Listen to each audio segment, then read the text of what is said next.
A transmissão está começando. Todos os participantes estão no modo somente escuta.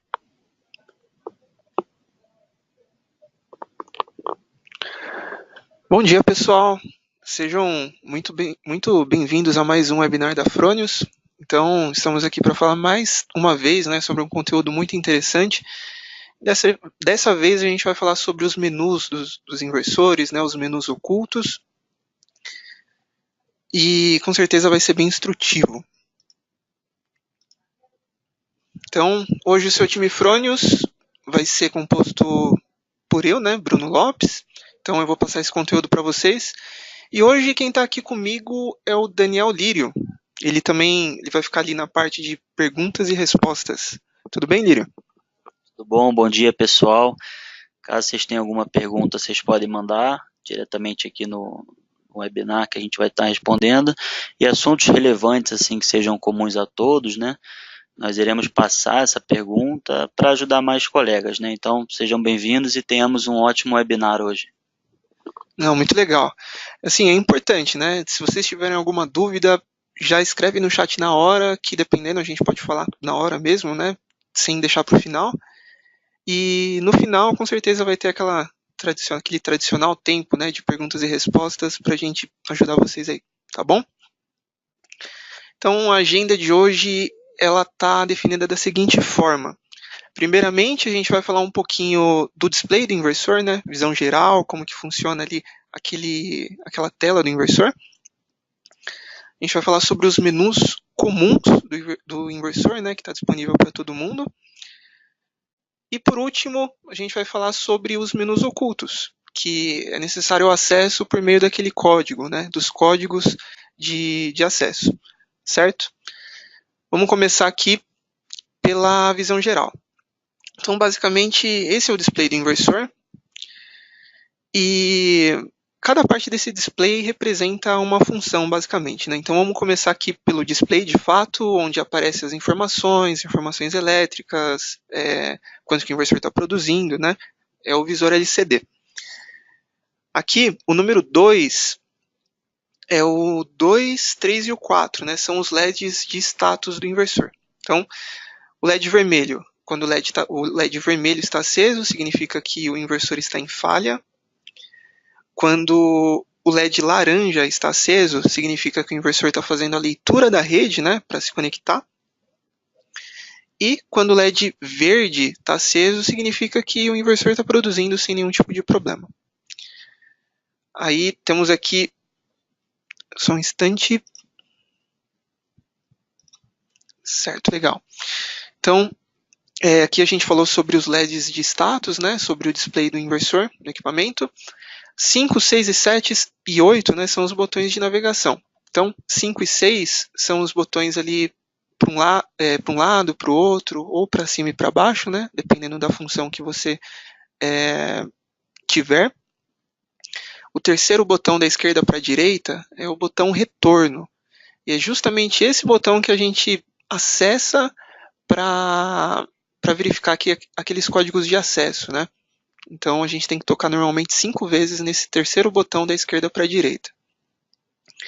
E o último botão, que é o 8, é o Enter, é o botão de confirmação.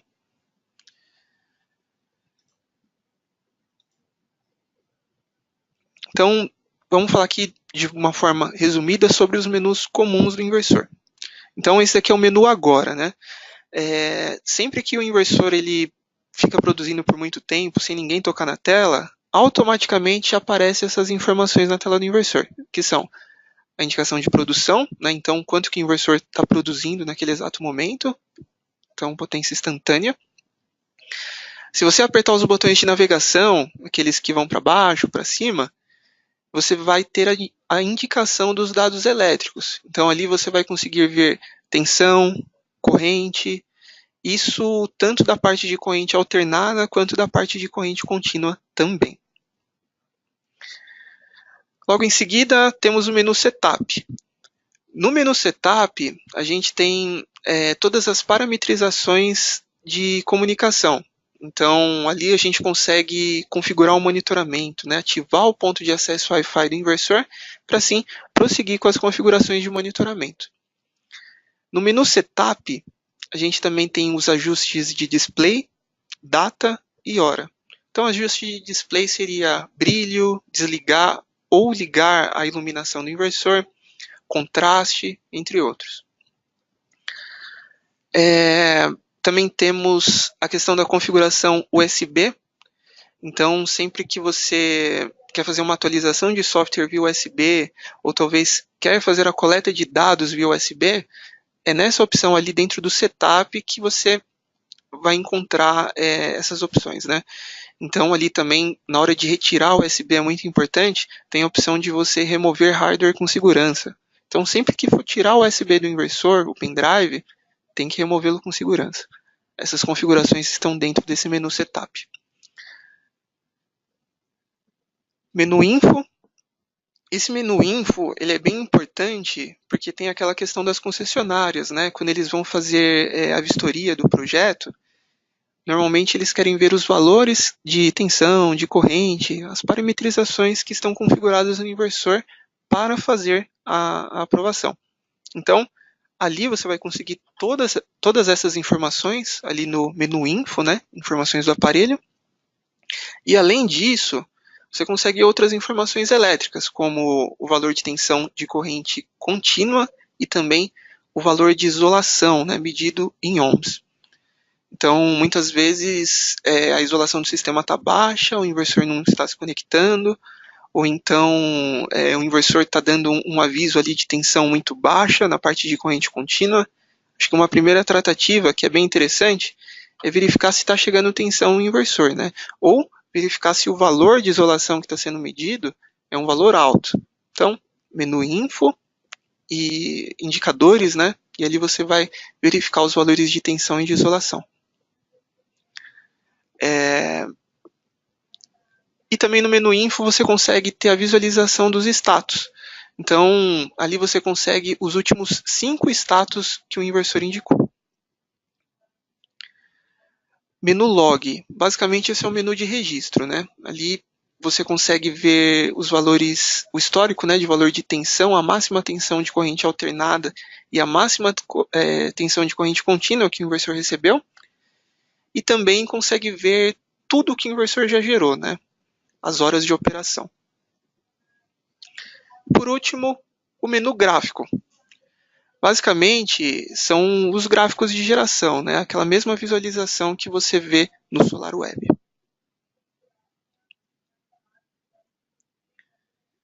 Então, aqui é uma visão geral, né, dos menus. É interessante, se puder, tira um print dessa tela, né? Guarda consigo.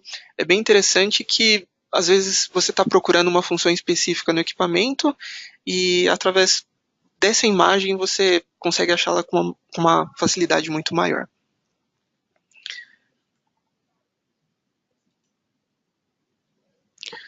Muito bem, vamos falar um pouquinho sobre os menus ocultos. O primeiro ponto é qual é o motivo desses menus estarem ocultos? Esses menus de serviço, eles são tipo configurações mais voltadas para os instaladores, para os prestadores de serviço, no geral, para as pessoas que são especializadas naquilo, né? Então, dependendo da alteração que você realizar dentro desses menus ocultos, pode ser que o inversor tenha um funcionamento incorreto e pode até mesmo danificar o equipamento, né? Tanto o inversor quanto outros equipamentos que estejam conectados na mesma rede. É por isso que esses menus estão ocultos e é necessário ter uma senha, né, para acessá-los. Como que a gente faz para acessar? Primeiro ponto, toque 5 vezes no botão retorno. Então é o terceiro botão da esquerda para a direita. Vai aparecer uma sequência de zeros na tela, né? Então, através daqueles botões de navegação, o mais e o menos, o primeiro e o segundo, digite o código. Faz isso com todos os dígitos, né? E depois pressione Enter 2 vezes, né? Uma vez para entrar o código e a segunda vez para confirmar. Então, você vai entrar dentro daquele menu oculto. Vamos falar um pouquinho dos menus ocultos, né, que estão disponíveis nos inversores da Fronius. O primeiro deles é bem importante, é o Start 78278. Basicamente, esse código ele faz o inversor retornar para as configurações de fábrica.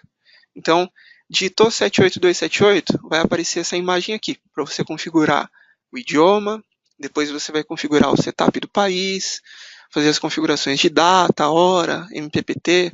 Então, volta tudo do começo.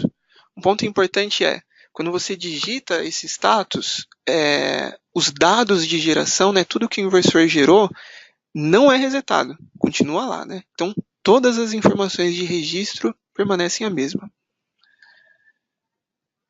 Agora, o setup é uma maneira mais fácil de você alterar o setup do país, né? Então, o número do código é o 73887. Então, você não vai precisar configurar o inversor como um todo, só muda só o setup do país. Opa. Só um instante.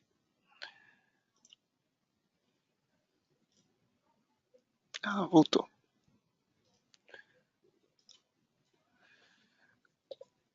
Então, o próximo aqui é o setup.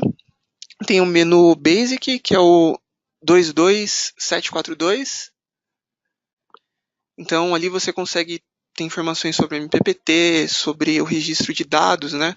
Se é um registro mais detalhado, a gente vai ver mais à frente. Tem informações sobre a entrada externa, que é para o sinal de GPS ou talvez um sinal de um gerador a diesel. E também as condições de envio de status para o SolarWeb. Vamos ver isso de uma forma mais profunda também, mais para frente.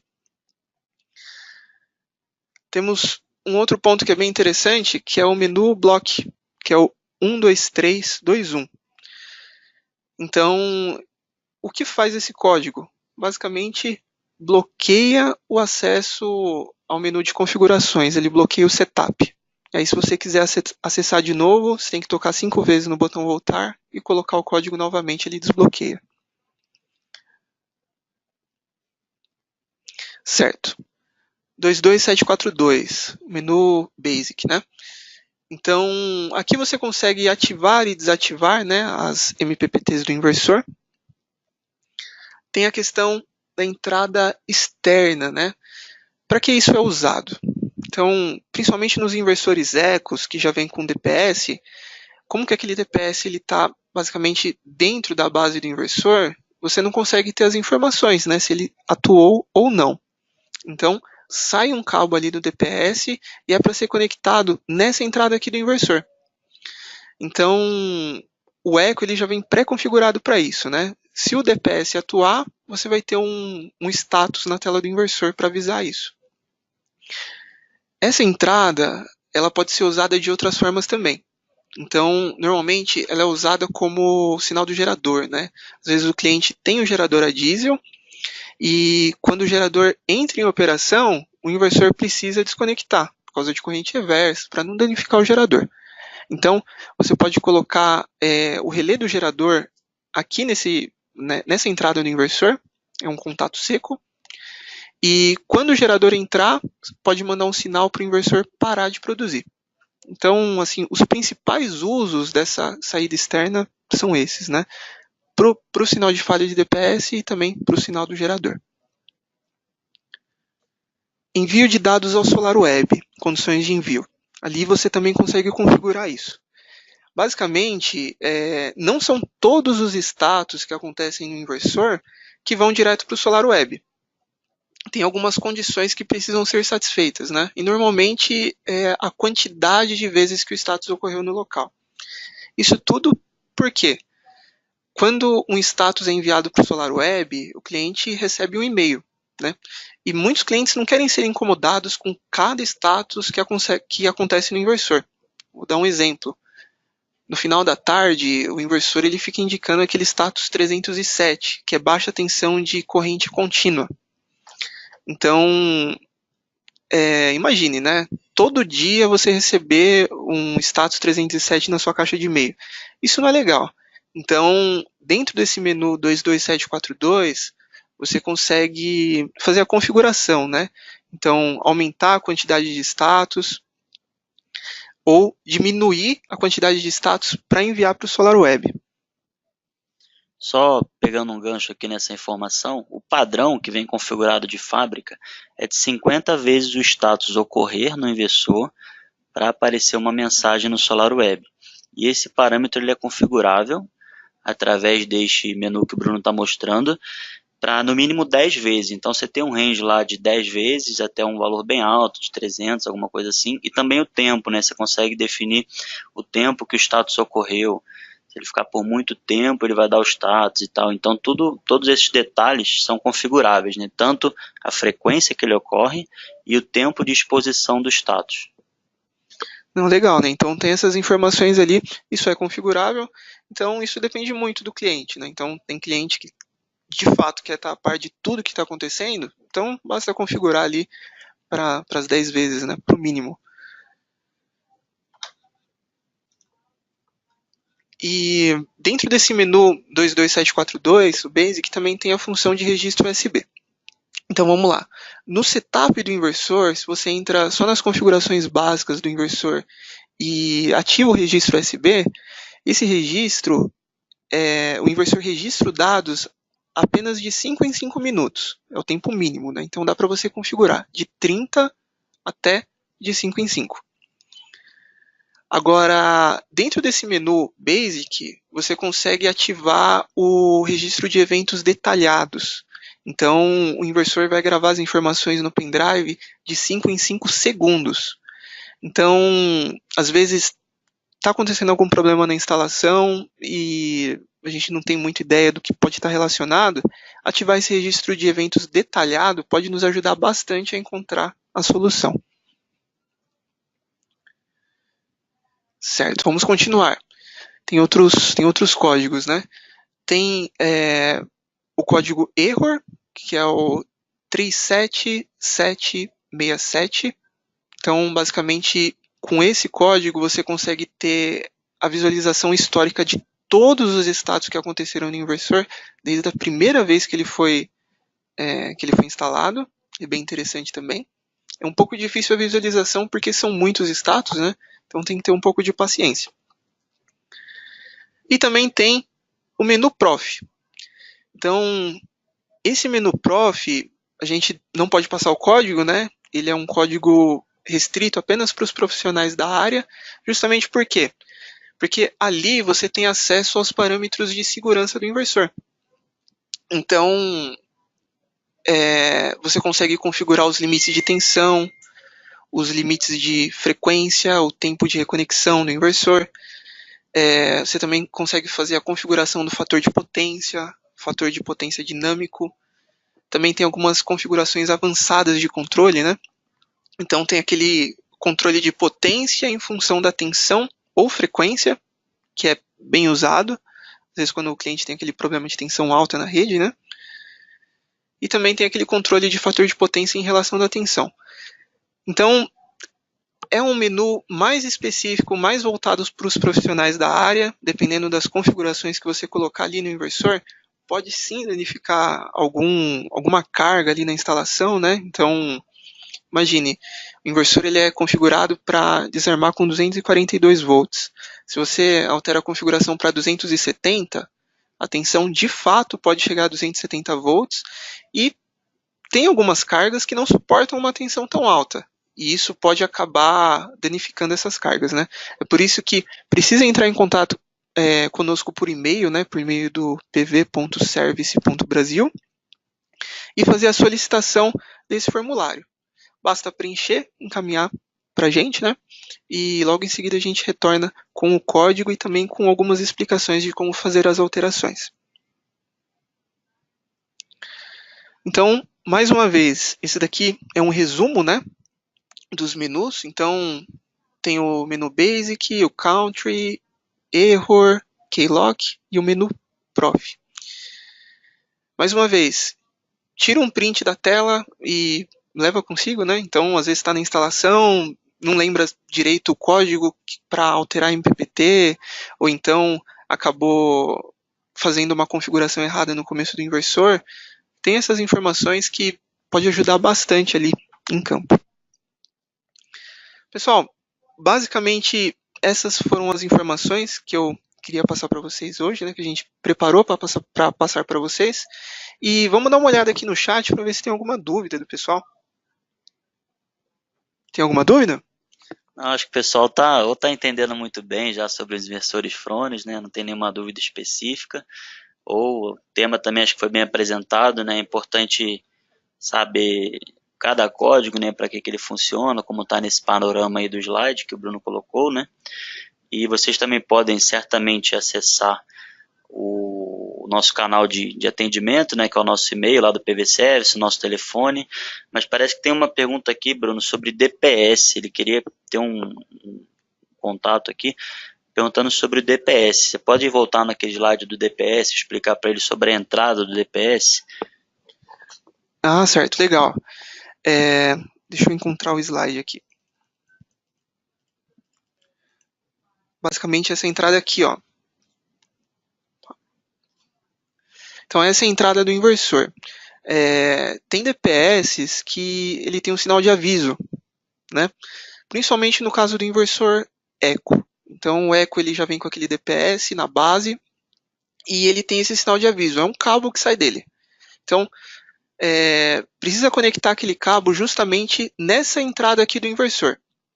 Então quando o DPS atuar, automaticamente, né, porque o eco já vem configurado para isso, automaticamente vai emitir um status na tela. É o status 568, né? Acredito que é esse.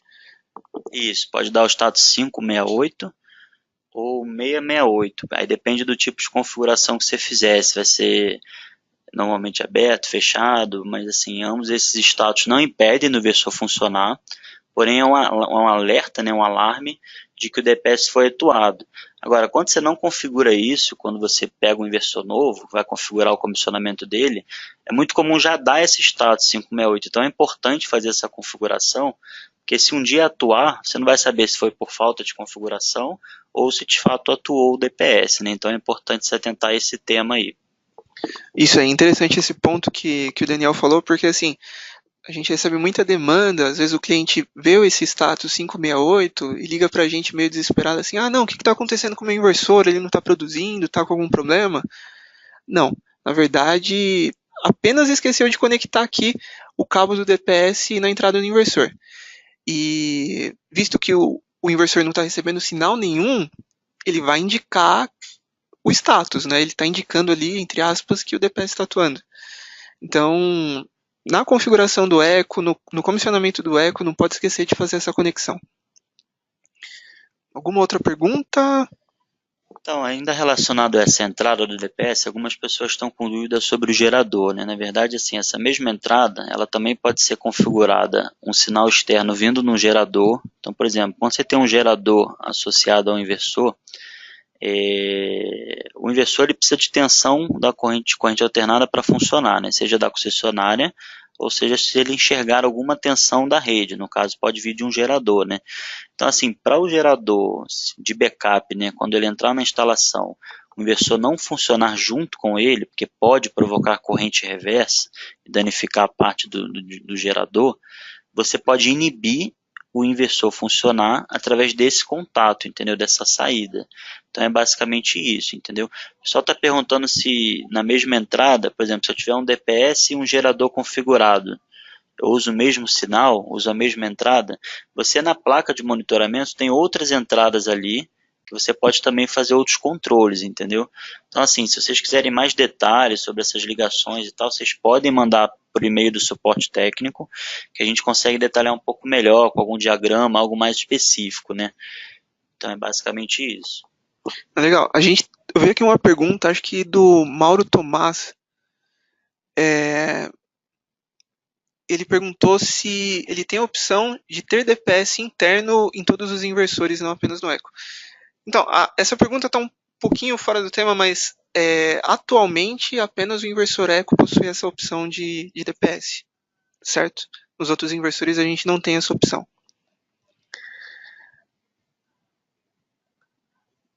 Aqui uma pergunta do Fábio. ele perguntou se nos inversores Eco a entrada do DPS já vem configurada. Sim, a entrada do DPS já vem configurada. E tem uma outra pergunta aqui que eu achei bem interessante.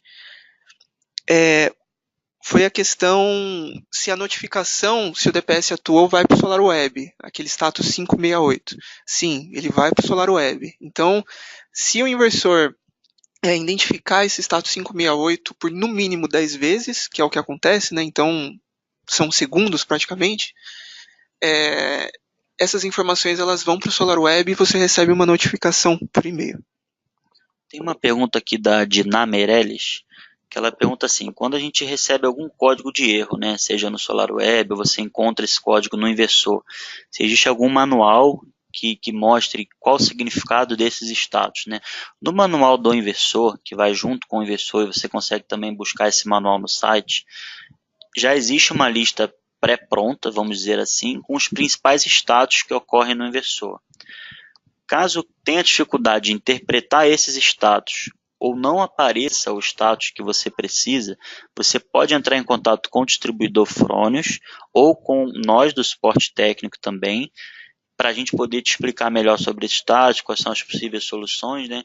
Em breve teremos ferramentas que vão facilitar esse dia a dia, de vocês mesmo com o status saber o que pode ser feito e tal, mas por enquanto é através do manual, do distribuidor e do suporte técnico da Fronius, certo?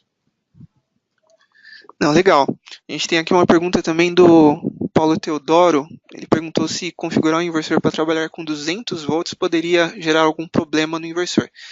Então, subtensão normalmente não causa nenhum tipo de problema, né? Bem tranquilo. Aí você tem que tomar cuidado com a corrente, porque quando o inversor trabalha com uma tensão mais baixa, a corrente tende a ser um pouco mais alta, né? Isso pode desarmar o disjuntor e também se o cabeamento não estiver preparado para isso, pode gerar algum problema. Mas, no geral, é bem tranquilo, né? Essas configurações de tensão, assim, a gente tem que levar em conta que o inversor, ele está preparado para trabalhar de uma tensão de 180, acredito que 180 aproximadamente, até 270 volts. Então, se você configurar 270 volts no inversor, não vai danificar o inversor da Fronius, mas pode danificar outros equipamentos ali na mesma rede, né, na mesma residência. Então, por isso que tem que ter cautela ali nessa configuração. Vamos ver se tem mais perguntas. O pessoal está participando bastante. Bem legal, a gente gosta quando é assim, né? Fica bem dinâmico.